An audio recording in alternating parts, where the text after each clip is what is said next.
Një i porsalindur kalon pjesën më të madhe të kohës me sy hapur duke parë absolutisht asgjë të qartë. Fiks, është thjesht një mjegull aty. Do me thënë truri një foshnjë fjalë për fjalë, po blokon botën përreth si një lloj mekanizmi mbrojtës. Imagjinoni sikur të ndizni një pajisje të re teknologjike për herë të parë. Ekrani ndriçohet menjëherë, por grafikat kërkojnë kohë për t'u ngarkuar. E vërtet, çdo gjë në sfond është paksa e turbullt. Detajet mungojnë dhe i gjithë sistemi po përpiqet të kalibrojë atë që po ndodh rreth tij. Kjo analogji përshkruan në mënyrë të përsosur realitetin vizual të ditëve të para të jetës njerëzore. Dhe është një realitet që shpesh keq kuptohet plotësisht nga bota e të rriturve. Do me thënë, ekziston ky supozim natyral që shikimi është thjesht një funksion plug and play. Që syt hapen Dhe bota thjesht shfaqet aty, e plot dhe e qartë. Por e vërteta biologjike është shumë më komplekse. Syt, në thelb, janë thjesht instrumentet mbledhëse të dritës. Okej. Është truri ai që duhet të mësoj të shohë realisht. Dhe ky është ndoshta një nga proceset neurologjike më intensive dhe më magjepsëse që ndodh gjatë 6 muajve të parë të zhvillimit njerëzor. Dhe pikërisht ky proces i jashtëzakonshëm është misioni ynë në këtë diskutim të thelluar sot. Ne po shqyrtojmë mekanizmat biologjik dhe hapat konkret të zhvillimit vizual tek foshnjat, nga ajo mjegulla fillestare që the, deri te njohja komplekse e ngjyrave. Po, dhe nuk është thjesht biologji. Ësakt. Qëllimi është të zbërthejmë se si mjetet më të thjeshta dhe ndërveprimet më bazike njerëzore e formësojnë fizikisht këtë trun në rritja. Si dikush që është vazhdimisht kurioz për mendjen, jam i bindur që kjo nuk është një temë e rezervuar vetëm për prindrit e rinj. Absolutisht jo, është për çdo. Është një dritare për të kuptuar se si çdo tru njerëzor fillon të ndërtojë realitetin e tij që në ditën e parë. Sepse, le ta themi troç, zhvillimi vizual është arkitekturë neurologjike. Çdo herë që sytë e një foshnje arrin të fokusojnë diçka, një urë e re nervore po ndërtohet në trurin e tij. Wow. Dhe ajo çfarë burime theksojnë sot me forcë, është se ky proces nuk kërkon kaos ose pajisjet e teknologjisë së fundit, po një qasje shumë specifike, të qetë dhe jashtëzakonisht të thjeshtë. Okej. Atëherë, le ta nisim pikërisht nga ky moment i thjeshtësisë ekstreme. Duke ditur që, siç tham, grafikat po ngarkohen, pyetja e parë që më vjen natyrshëm është, çfarë arrin të shohin konkretisht bebet në atë momentin e lindjes? Tani, në atë moment, kapaciteti vizual është i kufizuar në një distancë tepër të saktë. Jemi diku tek rreth 20 deri në 30 centimetrar. Asgjë më pak dhe asgjë më shumë. Asgjë më shumë, ajo që e bën këtë numër magjepsës nuk është thjesht fakti që foshnjat janë dritshkurt, por arsyeja evolucionare pas tij. Distanca prej 20 deri në 30 centimetra është saktësisht distanca midis fytyrës së një nëne dhe syve të foshnjës kur ushqehet në krah. Prit pak, vërtet? Po, natyra e ka kalibruar këtë vizion në mënyrë perfekte për atë moment mbijetese dhe lidhje fillestare. Përtej kësaj pike, bota nuk është e fokusuar fare. Shiko, dua të ndalem pak këtu se dua ta kuptoj më thellë këtë. Nëse ata nuk shohin qartë përtej asaj distance, a do të thotë kjo se çdo gjë tjetër në atë dhomë, nuk e di, mobiljet, njerëzit e tjerë, dritarat, thjesht nuk ekzistojnë për ta, apo e perceptojnë si një lloj drite të paformë? Për trurin e tyre, pjesa tjetër e dhomës ekziston vetëm si variacione të dritës dhe hijes. Pa asnjë kontur. Është fjalë për fjalë si të shikosh përmes një xhami të trashë të veshur me avull. Dhe pse ndodh kjo, fizikisht? Këtu hyn në lojë biologjia e vetë syrit. Në retinën tonë ne kemi 2 lloje kryesore qelizash fotoreceptore. Kemi qelizat shkopinj, të cilat janë përgjegjëse për dallimin e dritës, hijes dhe formave bardhë dhe zi, dhe qelizat konike. Sakt, qelizat konike, të cilat janë përgjegjëse për ngjyrat dhe detajet e imta. Dhe në momentin e lindjes, këto qeliza konike janë plotësisht të papjekura. Pra, hardware-i ndahet në 2 departamente të ndryshme dhe njëri departament është akoma mbyllur. Tamam kështu. Truri thjesht nuk mund t'i përdor qelizat konike ende.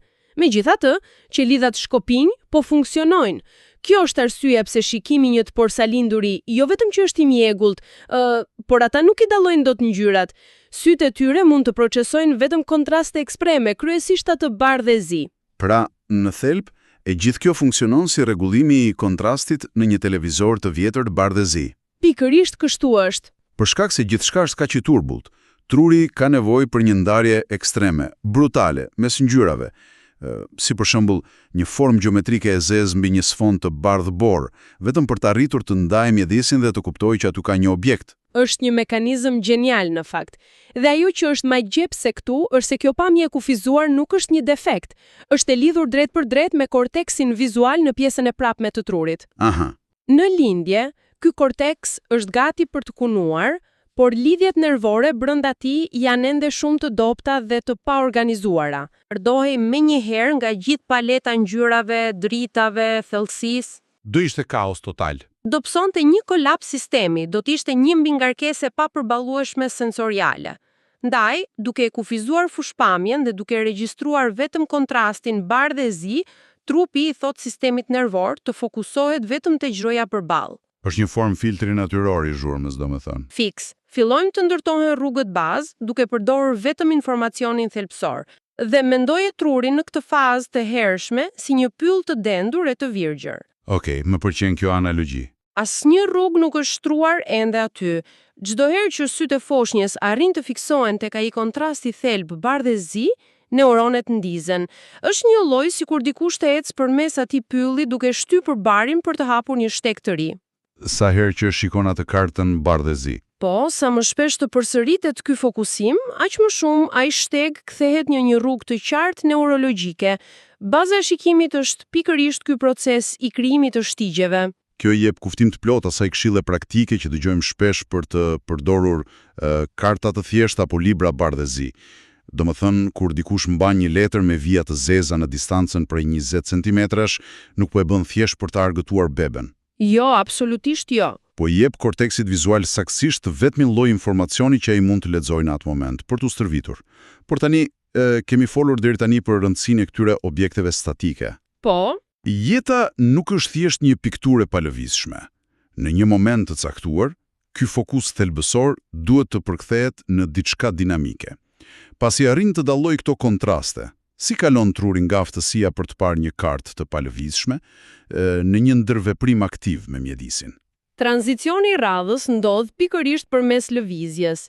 Pasi truri fillon të krijojë ato shtigjet performatet statike, sfida e re neurologjike bëhet ndjekja e atyre formave në hapësirë. Dhe si ndodh kjo në praktik? Burimet rekomandojnë lëvizjen e ngadalt të një objekti. Për shembull, një lodër e varur që lëviz ngadalt përpara fushpamjes së foshnjës dhe syt përpiqen ta ndjekin atë lëvizje. Këtu dua të bëj një pyetje. A jemi duke folur thjesht për një refleks automatik të syrit këtu? Domethënë, kur një dritë kalon para nesh, edhe ne të rriturit kthem syt automatikisht.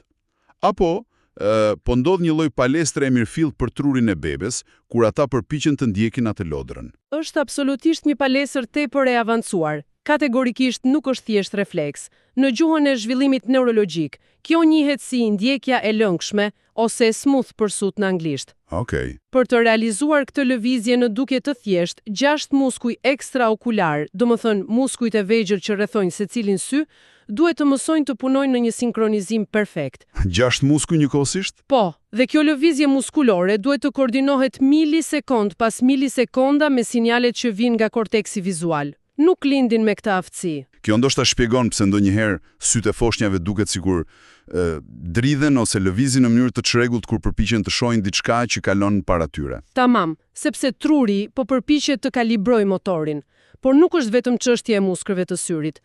Kur objekti lëviz ngadalë, truri po fillon të hartëzojë hapësirën fizike tredimensionale. Domethënë po llogarit trajektoret. Sakt, dhe po fillon të kuptojë një koncept thelbësor, fakti që një objekt mund të ndryshojë pozicion pa pushuar se ekzistuari. Kjo ndërton koordinimin jetik sy-tru që shërben si themel për gjithë jetën. Është e pabesueshme se si një veprim kaq banal sa tundja e një lodhre ka një peshë kaq të madhe, por këtu gjërat bëhen vërtet interesante. Deri tani kemi përmendur letra me kontraste dhe lodra të varura. Po, mjetet ndihmëse. Por burimet mësojnë se mjeti më i fuqishëm për këtë zhvillim është diçka që nuk blihet në asnjë dyqan dhe është gjithmonë e pranishme.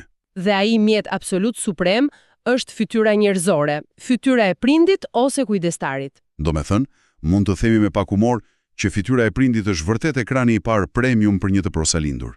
Ekrani më premium që mund të ekzistojë. Është objekti vizualisht më kompleks, më interesant dhe biologjikisht më stimulues. Po pse pikërisht fytyra? A ka një shpjegim biologjik apo është thjesht çështje afeksioni? Së pari ka një arsye thellësisht mekanike që lidhet me kontrastet. Mendo pak për fytyrën njerëzore. Ka një kontrast fantastik midis të bardhës së syrit dhe irisit, ose vija e theksuar e vetullave, vija e flokëve. Fytyra është një hartë e përsosur e kontrasteve të forta. Pra ajo ushqen direkt qelizat shkopinj që përmendëm më parë. Fiks, por kjo është vetëm mekanika. E vërteta e thellë fshihet te biologjia emocionale. Zhvillimi vizual është një proces thellësisht social. Kur një prind shikon foshnjën në sy, në atë distancën intime prej 20 centimetrash, buzëqesh dhe i flet, ndodh një magji në neurokimi. Çfarë ndodh saktësisht? Kontakti sy më sy ndihmon në çlirimin e oksitocinës, hormonit të lidhjes, dhe ul nivelin e kortizolit, që është hormoni i stresit, dhe në një tru të qetë, pa stres, korteksi vizuali formon lidhjet nervore shumë shpejt. Pra, ky ushqim vizual nuk është vetëm stërvitje për syt, por po vendos bazat për inteligjencën emocionale dhe komunikimin e mëvonshëm. Pikërisht, fëmia mëson të dallojë mikroshprehjet mimike.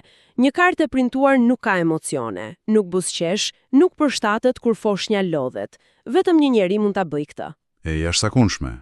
Tani, jemi në një fazë ku ky sistem i kufizuar ecën shumë mirë me kontraste bardhëzi, me fytyra dhe lëvizje të ngadalta. Por pas disa muajsh, truri fillon të kërkojë një lloj përditësimi software-i. Po, ardhja e ngjyrave. Si mund të pasurohet mjedisi vizuali një foshnje në këtë fazë, pa i dëmtuar atij përqendrimin, sepse dëgjojmë gjithandej paralajmërime për mbistimulimin. Atëherë, ky tranzicion drejt ngjyrave diktohet nga zhvillimi i qelizave konike në retinë, siç e diskutuam. Këto qeliza fillojnë të zgjohen rreth muajit të dytë e të tretë, dhe ngjyra e parë që një foshnjë arrin të regjistrojë qartë, zakonisht është e kuqja. E kuqja. Pse pikërisht e kuqja dhe jo një ngjyrë tjetër? Është çështje e fizikës së dritës.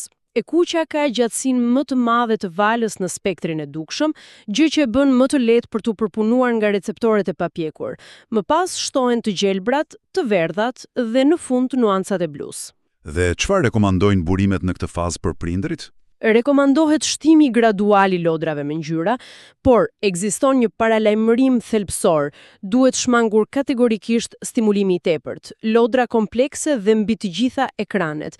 Thjeshtësia mbetet më efektive.